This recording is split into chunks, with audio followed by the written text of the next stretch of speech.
हो, हामी नीति निर्माणका निम्ति आएका हौँ। के नियम कानुन निर्माण गर्नुपर्ने हो, संविधानसँग नबाजिने गरी, राष्ट्रिय हितका निम्ति, भोग प्यास नबनी, सार्वजनिक विधा नबनी, अहोरात्र नबनी, पूर्ण रूपमा कानुन निर्माणको निम्ति दत्तचित्त रहेको जानकारी गराउन चाहन्छौँ।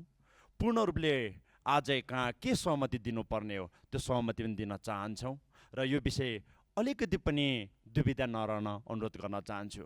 तर आज विरोधका निम्ति विरोध गर्न उभिएको छैन सभामुख महोदय। यस्तो गम्भीर विषय, संवेदनशील विषय, राष्ट्रिय सीमासँग जोडिएको विषय आज बोलेन भने इतिहासले पनि माफ गर्दैन भनेर बोल्न उभिएको छु सभामुख महोदय। यो केवल एउटा पार्टीको विषय मात्र रहेन, राष्ट्रलाई शिरमा राखेर हेर्नुपर्छ।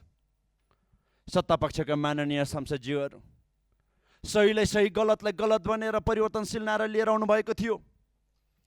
जान्नलाई छान्ने, राम्रोलाई छान्ने भनेर नारा लिएर आउनुभएको थियो। मलाई पूर्ण आशा लागेको थियो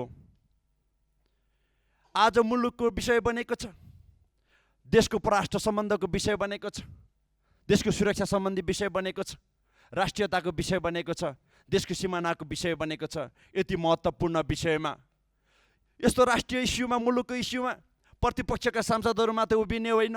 यो विषयमा हामी पनि एकमत एकताका साथ यो गरिमामय संसदमा उभिएर साथ दिनेछौँ, गलतलाई गलत बन्नेछौँ भन्ने पूर्ण आशा लागेको थियो सभामुख महोदय।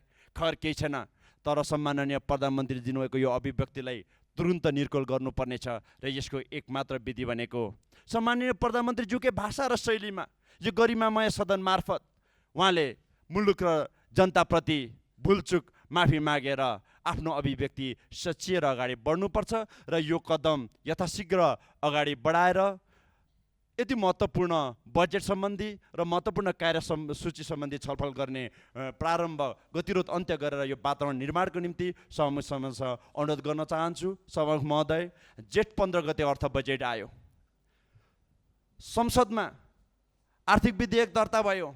उक्त आर्थिक विधेयकमा 20 लाखदेखि 30 लाख पर्ने इलेक्ट्रिक भेहिकलको दर रेट छुटेको थियो।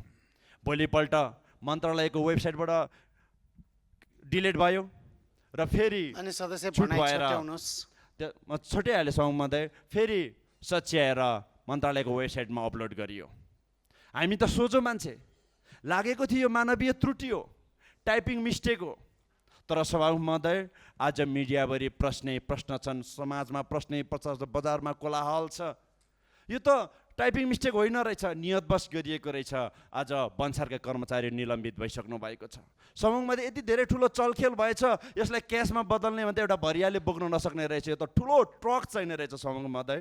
संसदमा दर्ता भएको आर्थिक विधेयक र मन्त्रालयको वेबसाइट अपलोड भएको आर्थिक विधेयक फरक छ। यसलाई संसदले गम्भीर रूपमा लियोस् र माननीय अर्थमन्त्रीज्यूले नैतिक रूपले यसलाई जिम्मेवारी लिनुहुनेछ भन्ने ध्यानस्मरण गराउन चाहन्छु। र सभामुख महोदय, यो विषयलाई अत्यन्त गम्भीर लियोस् र चाँडोभन्दा चाँडो गतिरोध अन्त्य होस्। सम्माननीय प्रधानमन्त्रीज्यूले उहाँकै भाषा र शैलीबाट यो गरिमामय संसद मार्फत उहाँले जनता समक्ष भुलचुक माफी मागेर आफ्नो अभिव्यक्ति सच्याएर अगाडि बढ्नुहुने अनुरोधका साथ र यो विषय नभइन्जेलसम्म हामीले यो विरोध गरिरहने पनि जानकारी गराउन चाहन्छु।